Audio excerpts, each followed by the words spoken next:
Curso de Windows, aula 73, 26ª aula de drivers. Bem, antes de falar do serviço, vamos falar o que é NTFS. A sigla do serviço coincide com a sigla da coisa que ele representa. NTFS quer dizer New Technology File System. Ele foi batizado com esse nome porque ele começou no Windows NT, o primeiro sistema operacional da Microsoft para servidores. Então, NT quer dizer New Technology. Então, o sistema de arquivos que seria utilizado neste NT, é claro que foi batizado de New Technology File System, ou seja, sistema de arquivos do NT. Ele é considerado mais seguro e confiável que o FAT32, suportando partições de tamanhos maiores. E, além disso, com a abertura para os mini filtros de criptografia que falamos anteriormente, mini filtros de segurança também em relação a antivírus e outras tantas coisas. Então, ele tem um monte de tomadas para serviços do Windows e nós vimos e vamos ver posteriormente. Para quê? Para tornar o sistema de arquivos absolutamente seguro e com bom funcionamento. E agora, falando do drives, o ntfs.sys, que é o arquivo que responde por esse serviço, é um arquivo de sistema que permite ao Windows ler e gravar em unidades NTFS, passando por todos esses filtros dos quais eu falei e dos quais eu vou falar também posteriormente. Serviço null. Vocês devem estar estranhando para que a gente precisa ter um serviço null. Acontece que a definição dele está em uma interface que, a princípio, é a base da interface de todos os outros serviços, em questões de saída. Um driver nulo é um driver inexistente. Quando você tem determinadas saídas de programas, ele tem uma saída padrão, e você é obrigado a declarar, você precisa de um driver do tipo null. Quem mexe com Linux vai entender isso mais facilmente. Para que ele é usado? Para descartar fluxos de saída indesejados de um processo. Em Linux nós temos isso. Aquelas saídas que não nos interessam, a gente redireciona para o dev null. Como um arquivo vazio para fluxos de entrada. Vamos supor que uma pipeline de arquivos, de processo, de linha de comando, tenha a exigência de uma entrada, só que é o seguinte, você não tem nenhum parâmetro de entrada. O parâmetro de entrada vai ser alguma leitura que ele vai fazer dos parâmetros de sistema e tal. Então, para obedecer a sintaxe, para obedecer o correto fluxo, para preencher a estrutura obrigatória de um processo, você coloca esse null como parâmetro. É usado também para dispositivos que não são usados na máquina, não devem ser iniciados. Quando você desabilita algum serviço, então ele é direcionado para null. E para dispositivos que são capazes de executar em modo RAW. Modo RAW é modo cru. Faz uma saída embaralhada lá, padrão, antes de passar por algum filtro.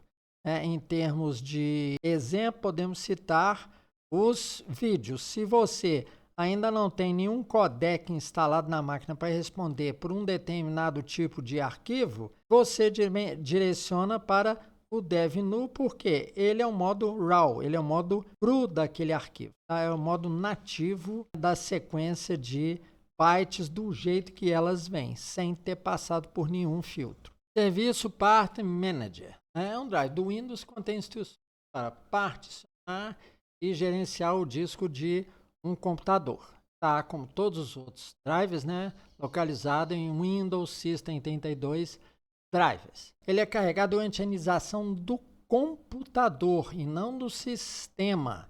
Ele é uma comunicação com hardware mesmo. É um device, um driver de muito baixo nível.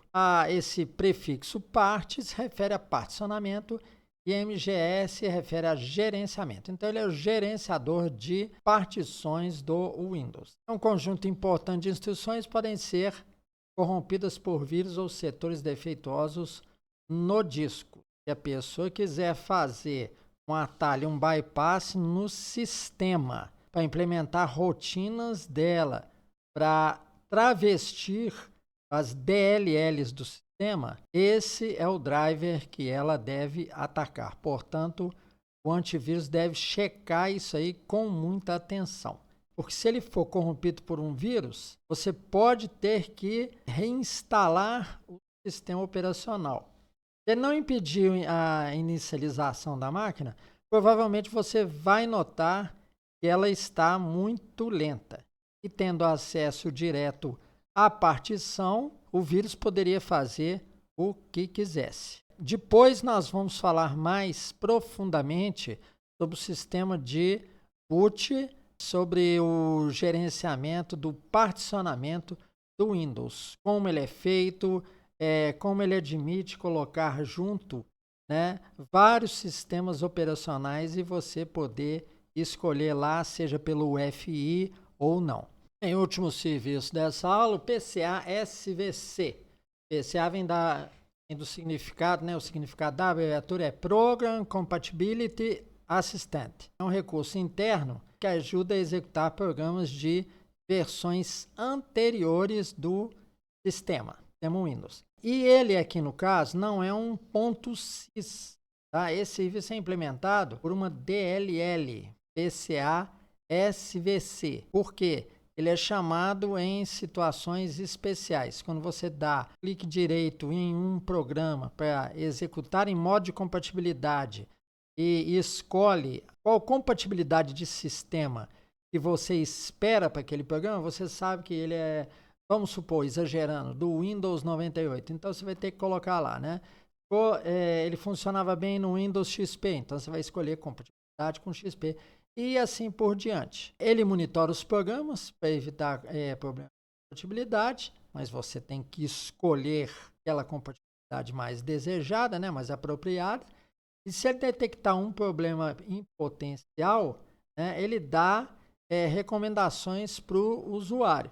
Olha, esse programa aqui está muito velho, essa versão que você escolheu não está apropriada para ele e assim por diante. Então, ele ajuda programas mais antigos, os chamados programas legados, aplicativos legados, a funcionarem naquela versão do sistema que está muito atualizada em relação àquilo que você fez. Agora, o recomendado é que você, se você é dono, né, de um aplicativo, mantenha ele bem atualizado em relação às versões de sistemas operacionais que estão saindo.